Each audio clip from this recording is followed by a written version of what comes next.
Have you ever noticed how the work that matters most is often the first thing to slip when the pressure builds? The work that feels morally important but can be hard to protect when time and capacity are stretched. In this episode, I'm joined by Jaideep Barot to explore what true partnership between independent and state schools really demands from leaders, and how leaders can sustain purpose, focus, and impact when the pressure is on across the board.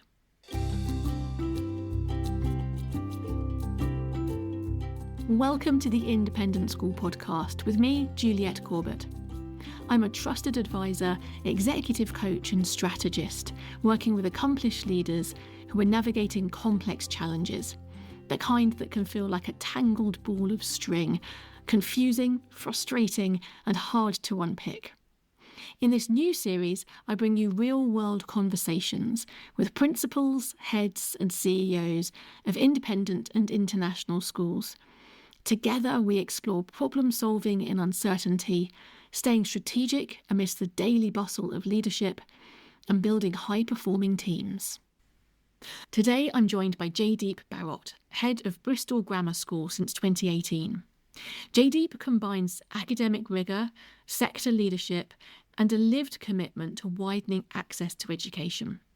He's also a returning guest to the podcast, having joined me first back in 2021.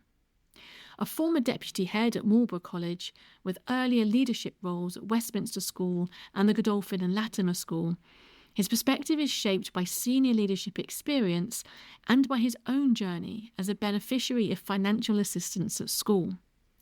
Alongside his role at Bristol Grammar School, Jaideep is Vice Chair of HMC, having previously served as its chair. He's one of the founders of the Bristol Education Partnership, a citywide collaboration bringing together schools, universities and the local authority to improve educational outcomes across Bristol. He's also a school inspector and a governor at a number of schools. In this conversation, we explore what true partnership between independent schools and state schools really demands from leaders, why this work needs to be treated as a long-term strategy rather than a series of individual projects, and also how leaders can sustain purpose, focus, and impact when the time and the capacity of the school and its people are really stretched. It's an important conversation about an important topic: leadership, partnership, and protecting the work that matters most. Welcome, Jaideep, to the Independent School Podcast. Great to have you back on the show as a friend of the podcast. Welcome. Thank you so much. It's really good to be back. I'm surprised you asked me back, to be honest, but thank you. Of course. And now, last time we spent quite a lot of time talking about bursaries, social justice, things like that, which is fascinating. We might get into that today as well.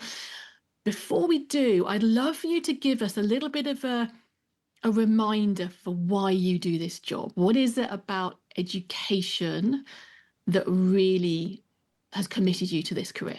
Yeah, well, I mean, those two things link really well together.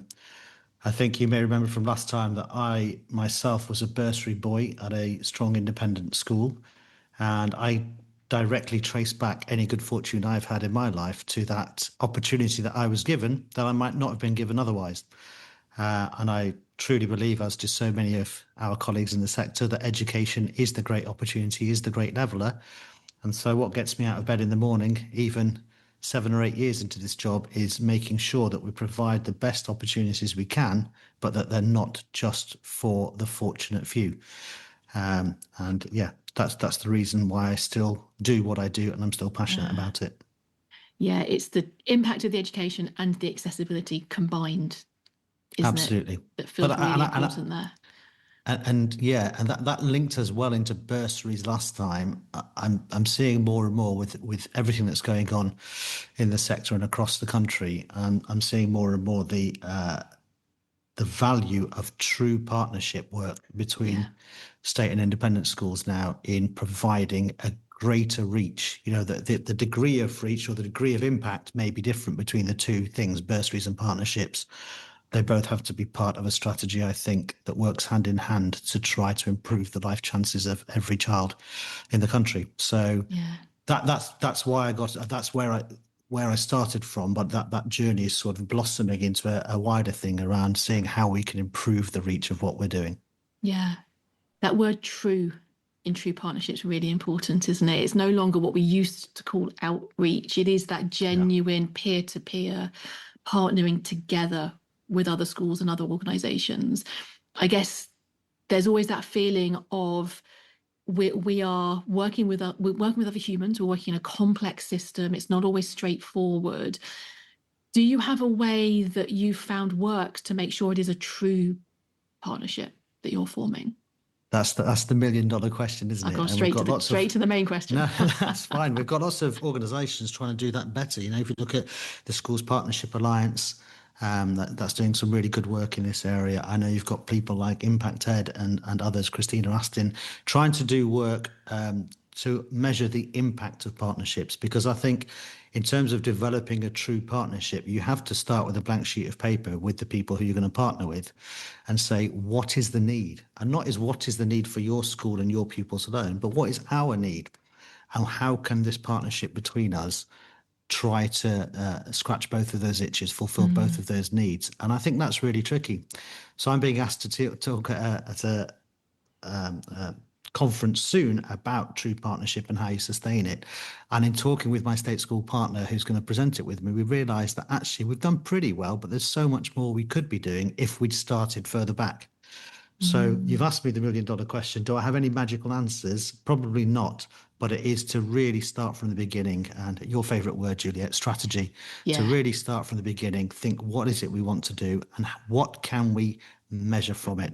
And I'm not one of these who say that not everything that matters. Well, I do understand that not everything that matters can be measured, but I think if you start with, well, we'll never be able to measure the impact of this, then you're not really going to get a meaningful and sustainable strategy. So I guess Yeah. starting from there and trying to figure out really what you want and then how it can be done, and planning and resourcing for 5 years, not for just the next the first project that you're doing, for example. Yeah. There's so much in here that talks to the general theme of complexity and uncertainty, which is kind of one of the strands that's running through this series of episodes that I'm recording, which is it starting from the blank sheet of paper and having a really honest conversation with the other human on the other side of the table, or multiple humans around the table. Everyone's going to have a different perspective. Everyone's going to have seen the world through a different lens up until this date. Everyone's going to have a different sense of what is the impact that we want to have. So I think in having that question about how do we measure it, it focuses the conversation in on something around impact, which increasingly can't be too fluffy. It needs to be quite specific. And the benefit of that is, yes, not everything can be measured and specific, but the benefit is actually it exposes some of the assumptions, some of the misunderstandings that might be around the table quite early when you've got that blank sheet of paper. So it's about the human dynamics I think so. and the focusing on the impact as well, isn't it? I think you're absolutely right. And without that, that laser focus is difficult, but also the progress, the exposing of assumptions, as you say, it's been fascinating where we're going. We're spending much more time doing it to really pull it together. The state school head and I that I'm talking about. I also think that if you think bigger picture, once you've proven impact, then that's something that's scalable. And if you think bigger picture and trying to really, if it doesn't sound too grandiose, try to create system change, you need things that are proven, that are then scalable and that others will buy into. And that's when you can start perhaps asking for funding from places you weren't going to get it before because you've actually shown the true value. And if that value is along the lines of what is needed in your local community, solving local or even national problems locally, that's got to be a really good thing and a really good model for creating system change. Yeah. I've heard someone talk about this in a different context, more towards business scaling, which is obviously not quite relevant here, but there's an idea that what you start with, you don't start with a view of how do I scale this? You just start exploring and experimenting and figuring out what works. And then at some point you start to replicate the workflow so that you can do it every year or every term with less resource that it takes to run it than it might have done before. So you're starting to get the kind of the system in place, and only then can you figure out, yes, this can be scaled in certain ways. But if you start from the point of view of I can only experiment things with things that can be scaled up to national level, we start to narrow our thinking too early. Does that apply within what we're talking about here as well? It feels like it might do.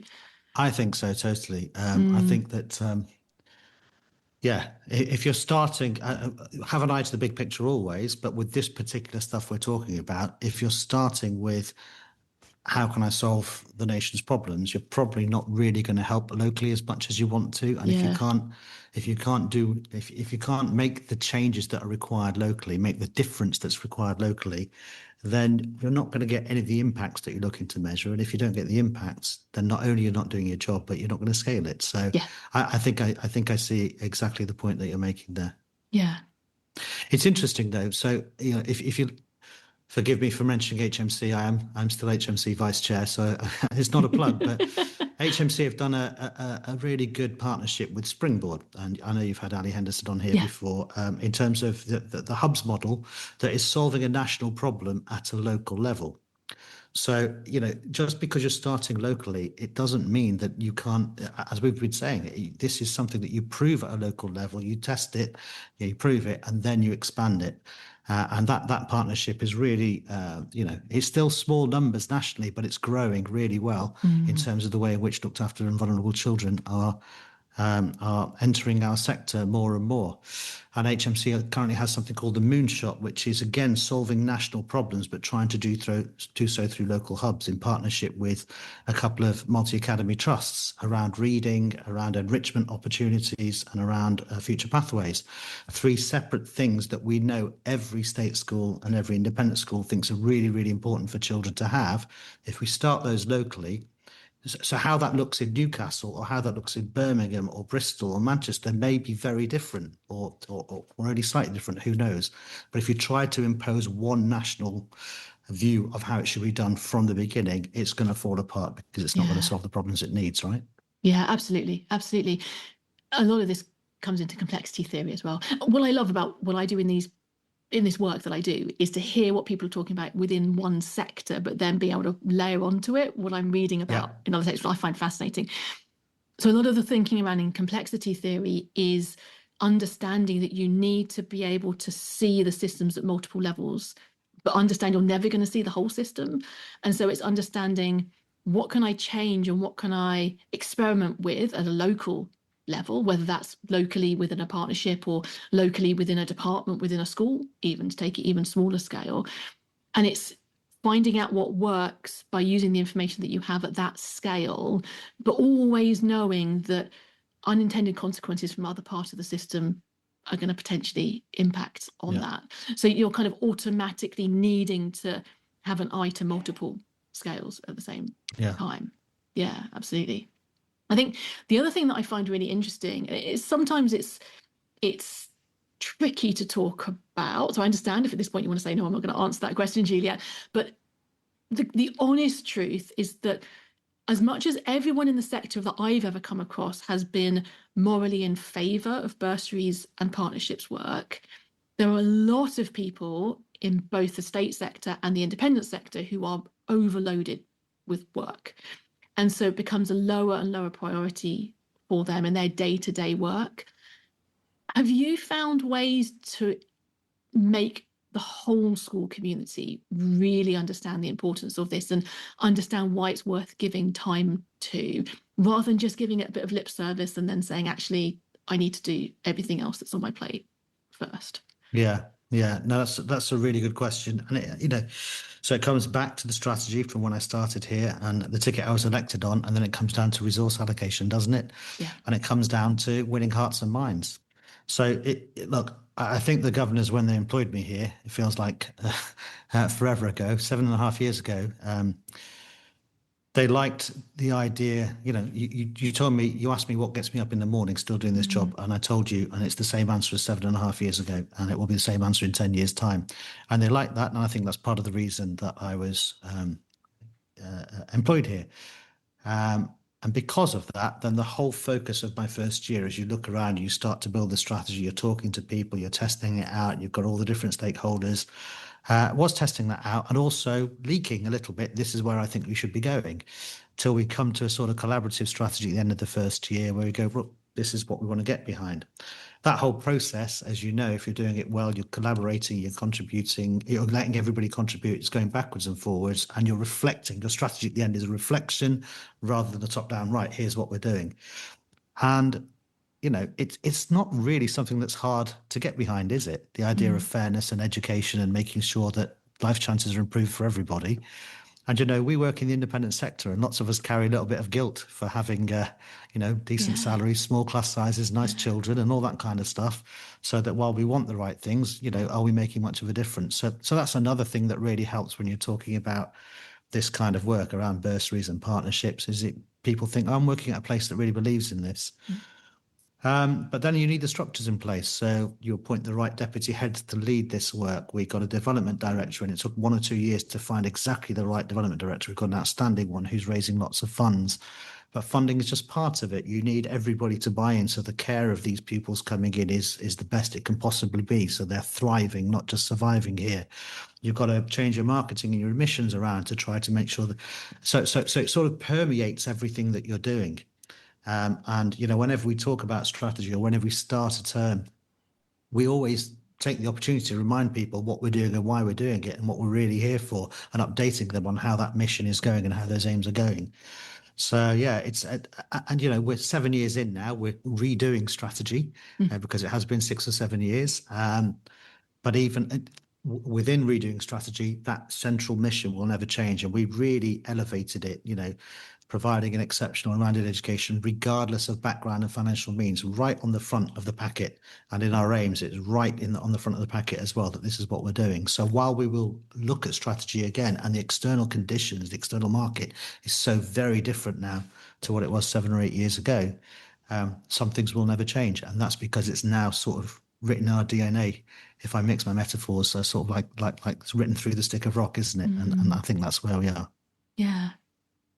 So the key elements there, I think, that are true of probably any strategy development process, but certainly one that includes partnerships and bursaries work, involvement of the staff to make sure that it's feeling like it's coming, even if the governors have mandated a certain direction, the language that's used and the details of how it's delivered can come from within the staff organisation. And that obviously can include pupils and parents as much as possible as well. So involvement's really key.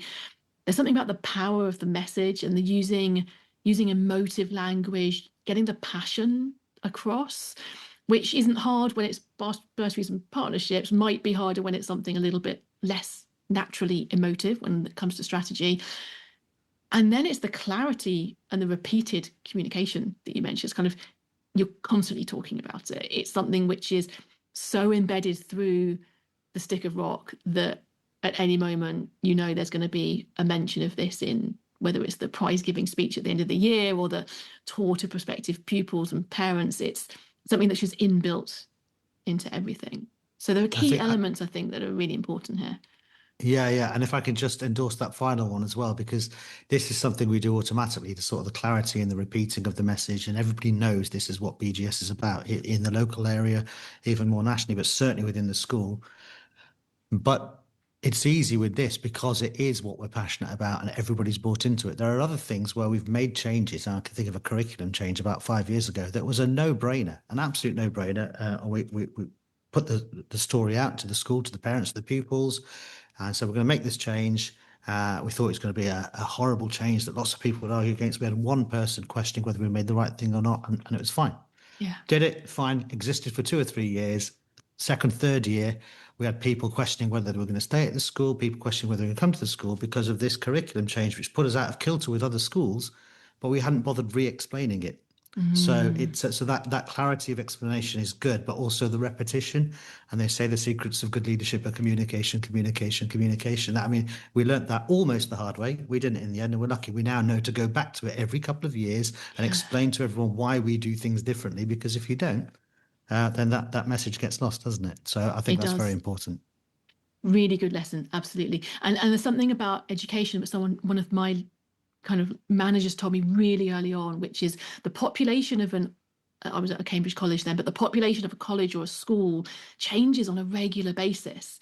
And those parents that are coming in, maybe they're coming into sixth form for the first time, or maybe they've had an older sibling go through it a couple of years ago.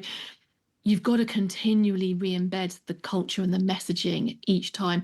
And it's really interesting as well how it can go slightly off track quite quickly because you've got this through flow of people. I learned when my brother's a teacher, and sometimes he talks about certain year groups that it's really clear that year group's got a little bit off track. And the key is obviously getting that year group back on track, but the key is making sure the year groups just behind them don't see that as the role model of the culture that they want to be then. And then it can go really off track within 2 or 3 years. Yeah. No, absolutely. And culture's forever fascinating as far as I'm concerned. So part of the equation is deciding what to not do, deciding what to stop. So your curriculum change might be an example of that. Do you regularly look at what you're doing and think, what can we stop doing? How can we avoid that culture of addition that schools regularly get trapped into? It's that's such a good question because, you know, I want to tell you all the right things and that I'm a very good leader who does all of this, but I think I'm the one that has to be reined in by my team, quite rightly, absolutely rightly, because I used to talk about previous heads I'd worked for catching every passing bus without any real discernment over why they were doing well, you know. And you come in and you think, right, I've got this. I know we're not going to do it. And then everything is such a great idea. Oh, let's do that. No, we can be involved with that. And I love it. But of course, you know, we've got to be much more intentional. I think as we go through our second strategy, my time here, that's what we're really, really focusing on. There's nothing more dispiriting for your senior team or for your staff than that idea of, well, we're already busy and now there's more coming without anything being taken away. We have stood up 2 or 3 times, you know, at staff insets and said, right, we've got some stuff coming. Here's a load of stuff that we're thinking of getting rid of. What do you think? We've given people open opportunity to say, look, this doesn't work or that doesn't work. I'm not sure why we do this. And the problem with that, as we've tried to do it, is that it's quite personal and quite not personal, but what people think the school shouldn't be doing as much is quite personal to them. And so often you get no consensus and you just got some massive things of everyone just saying the bit they don't like. And it made me realize we really have to step up as leaders to go, come on, what is it that's really making a difference and not me? And of course you can consult with staff and you must do. But you can see me waffling because I'm kind of embarrassed. I think I'm not that good at stopping things and saying no. And I can picture 3 or 4 of my senior team in my head, coming into my head now going, don't you dare say you're good at stopping things because you're always giving us more to do. I'm going to turn this around. It's not just because I want you to look good on this podcast. I'm going to turn that around and say, but at least you've curated a team that can say that to you. And if they're coming into your mind right now, it's probably because they do say that to you on a fairly regular basis. And we are all, as leaders, responsible for the team we place around us. And some of that is to counteract the elements of our own personality that maybe trip us up sometimes. 100%. And that's, you know, that's what I've always wanted in a team. First of all, that we are different people. I got some feedback from a deputy head who's now a head who I didn't give a job to about 3 years later. And he said, you gave me some feedback for why you hadn't given it to me, which was I could definitely do the job and you were suited to the job, but you were too similar to who I already had. And I'd forgotten I'd said that to him. And it was really nice to hear that reflected back 3 or 4 years later. So that's one of the things we try to do. And also the ideal is that everybody can say what they want behind closed doors and make sure that we're really getting those ideas out there.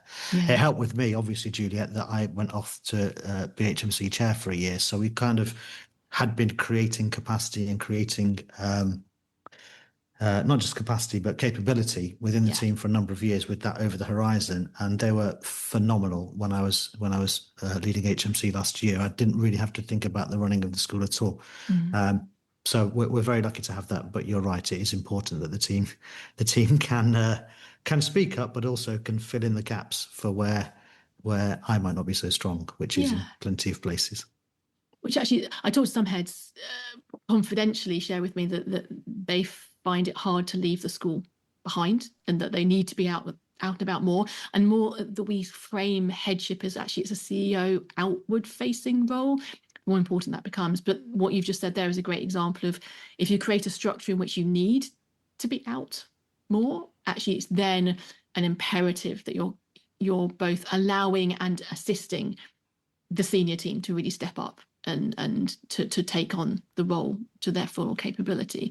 The other thing you mentioned there was behind closed doors, the fact that behind closed doors in that senior team, anyone can say anything. What you didn't say, but I'm assuming, is that there's then collective responsibility once the decision is made to present that and then to communicate it through staff. Yeah, exactly that. And Yeah. we know how important that cabinet responsibility is, because as soon as there's a chink, a weakness seen, oh, well, the deputy head doesn't really think that, but has to do it because everybody else does. That's a recipe for disaster, isn't it? Yeah. I guess, how many schools do you hear, oh, the SLT here are really good, or the SLT never listen, or whatever it might be, and we're all bunched in as one. And whenever I hear that, one of the things I think is, well, at least what's working here, whether they're being complimentary or negative, at least what's working is that cabinet responsibility thing. It's not, most of the SLT are rubbish, but these two are brilliant, and you should always go to them first, because once they leave this office, once they leave the meeting, we're pretty clear what we're doing and why we're doing it. Yeah, absolutely. So the consistency of message that's there. And actually, I think sometimes that's one of the lessons that the middle leaders, someone needs to say it to them at some point. Some people just automatically get it, but a lot of the time that's the message that needs to be given, that your home team becomes the senior team in which you're working. And yes, you need to represent the team that you're leading, as a department head, whatever it might be, but actually you need to make sure that you are having collective responsibility for the decisions that are made in that more senior role. Yeah, but that comes when you have got really clearly defined strategies, you say, that everybody's bought into in the first instance. We know where we're going, we know what we're trying to do. And that's why, while you might not get what you want right now, you can understand the school's moving in this direction. But as well as strategy, another word you'll love is culture, right? You need that culture where people aren't afraid to speak up, but do understand that for the greater good, they might not get what they want exactly. And that sort of culture of feeling free to speak up and be contradicted and not feel bad about it is a really big thing, isn't it? And not feel like you're going to get into trouble for expressing it. That's absolutely fine. And that's a hard thing. And that takes years and years, doesn't it, to get to that stage? It does. And I also think that it's part of a leadership journey. Middle leadership, it's not as easy to see that I'm as big. Quite often you've just come out of being a teacher. It might be your first proper leadership responsibility, and every middle leader feels a real loyalty towards their department, often whom a good number of friends, or they might have come up through the ranks with and whatever. And so their first loyalty is to their subject and their department, if it's an academic middle leader, for example. As you step into senior leadership, you go, the loyalty has to be to the school, and the school performing well for the kids to be performing really well across the board, across subjects, across sports, across everything that the school offers. And I don't think there's anything wrong with that. I think it's just greater maturity in leadership the further up you go and the longer you've spent in it. So, yeah, those three things all sort of intersect, don't they, as part of that leadership journey? Absolutely, absolutely. And I love what you say about, so you kind of use strategy and culture in the same sentence, but both obviously interplaying in with each other. And it's that sense that the strategy gives you the lens through which to make the decisions, and the culture allows lots of different viewpoints to be expressed as you're making that choice. But to have the confidence that you will be listened to. You may not get what you want, but you will be listened to, and that everyone can change their mind as well. Like, all of us have a best guess with the information that we have now. And this is a way in which maybe we're different from politicians, that actually it can be a real strength to change your mind and actually go a different direction. But to kind of label that as, okay, I can now see things differently. I now have more data and information.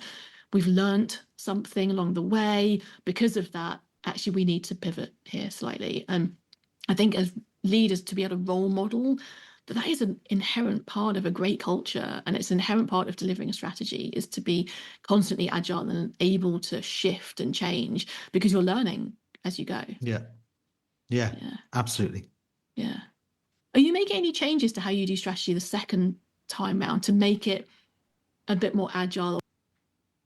No. So it's again. So second time round, you got to learn from the first time. The first time round was really, I came to Bristol Grammar School. It was already a fantastic school. It's still a fantastic school, but that gave me the ability to take a year or so to just look, talk, listen, visit, whatever it might be, before we came up with the strategy. And that strategy's always been good with its mission and its aims and the school values and so on. There's sort of the North Star that we all follow, underneath which there are some operational plans that we've got better at detailing and better at delivering on and so on. But that was a really different time, Juliet, right? That was Yeah. 2018 and Yeah. COVID hadn't happened and hyperinflation and wars in Europe hadn't happened and VAT hadn't happened and other additional taxes and so on. So the way we're doing, and very much the governors were very happy for me to lead that, and check in with them and, on our regular meetings, and very happy with the way it was going, but for me to lead that. I have an absolutely fantastic governing body. More than half of it's new then, or fresh since I started. They are really supportive, but they're very good. Perhaps better now than when I started at making me accountable for what I do, which is really good. I've actually asked for that as it happens. But I think now, look, I've been here 8 years and I don't know how much longer I'll be here, how much longer the governors will want me here. I'm not in any hurry to go. We love it in Bristol, by the way. That's not what I'm saying at all. But if the next strategy is for another 7 or 8 years, I would have done 15, 16, 17 years by then, which is not necessarily good for the school. So I've said very much we need this to be a shared strategy between the leadership team and the governing body. And of course, there'll only be one or two authors, probably me and the chair of governors, working together. But everybody needs an input to it and it needs to feel like it's shared. It felt shared last time, but very much driven by me. And it needs to feel like it's shared for two reasons. One, so it's person agnostic. So if I move on or the chair of governors moves on or whatever, it's still a really clear strategy that's informed by current market conditions and trends and really informed by who we are, what we want to be within that environment. But secondly, I just think it will be better second time round doing it that way because the external market is so much harder. The external conditions are so different. It was fairly benign when I joined. It's a really tough gig out there now.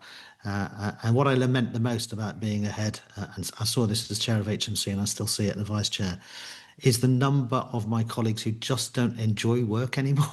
And it's really tough because there was a time when heads were really not enjoying work. And then it came, there was, I suppose, a sense that there was going to be a recruitment crisis for headship. And that was because the people at the top weren't modeling what great fun it is. And it still is. Even in this time, it can be amazing. It can be great fun, but it can really wear you down. Yeah. And I'm sure you know the sorts of things that can do. And I enjoy it. A lot of my friends and colleagues enjoy it, but there are some and more who don't because those conditions are getting so difficult and so harsh. So given that that's where we are, and we're in a really lucky position in Bristol and at Bristol Grammar School in particular to be weathering the storms that are around us, we're in a really good position to do that. I just think it needs more and more wise heads around the table making these decisions. Yeah.